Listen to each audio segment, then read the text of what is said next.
بسم الله الرحمن الرحیم.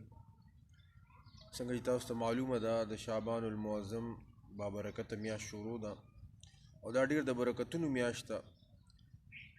حضور علیه الصلاۃ والسلام د دې میاشتې د عظمت متعلق فرمایي شعبان شهری و رمضان شهر الله. شعبان زما میاشت او رمضان د الله تبارک وتعالی میاشت ده. زما محترمو، په دې میاشت کې شب برات غونډې او مبارک شپه راځي چې کوم متعلق حضور علیه الصلاۃ والسلام ډیر زیات فضائل بیان کړي دي. حضرت علی رضی الله تعالی عنہ فرمایي چې په دې شپه کې د الله جل جلاله عبادت کوئ، ذکر او اذکار او تلاوت کوئ او د ورځې روزه نیسئ.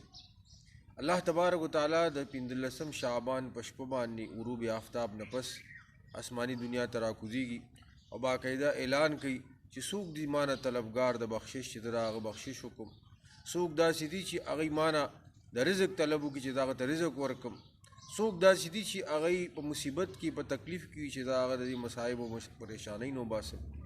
زما محترمو، دا یو ډېره مبارکه شپه ده. خپله دا میاشت ډېر د عظمتونو میاشت ده.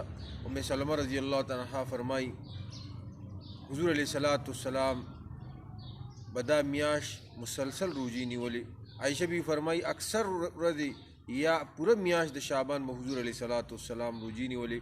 ځکه زما محترمو، د دې میاشتې او بیا خصوصا په دې شپه کې د 15 شعبان الله تبارک وتعالی مونږ او تاسو ته موقع راکړي چې دې کې 3 اعمال مخصوص دي چې هغه هر مسلمان زنانه سړي څومره دي چې هغه ادا کړي. ټول ناول د 15 شعبان په شپه باندې هر انسان ته پکار چې د خپل مرحومینو د ایصال ثواب دپاره، د مغفرت دپاره، د هغوی قبرونو ته دي د هغوی دپاره د مغفرت دعاګانې غواړي.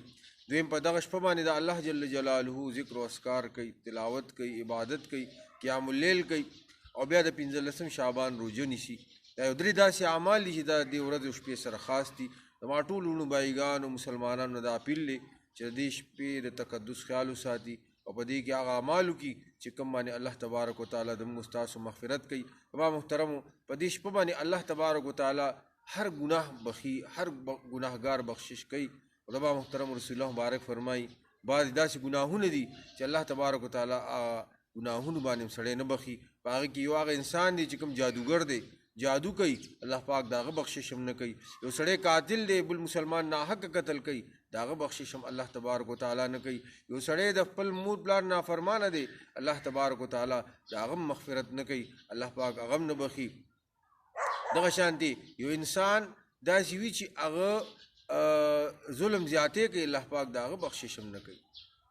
دې ته زما محترمو د دې میاشتې تقدس خیال وساتئ او په دې کې نیک اعمال وکړئ. بیا خصوصا په دې میاشت کې که څومره روزې نیوی شئ ښه خبره ده. بیا خصوصا د 15 شعبان د شب برات خصوصي دغه دی. په حدیث مبارک کې راځي حضور علیه الصلاۃ والسلام فرمایي چې په دغه شپه باندې الله جل جلاله باقاعده رزق تقسیموي د بندګانو. په دغه شپه باندې الله تبارک وتعالی بخشش کوي د بندګانو.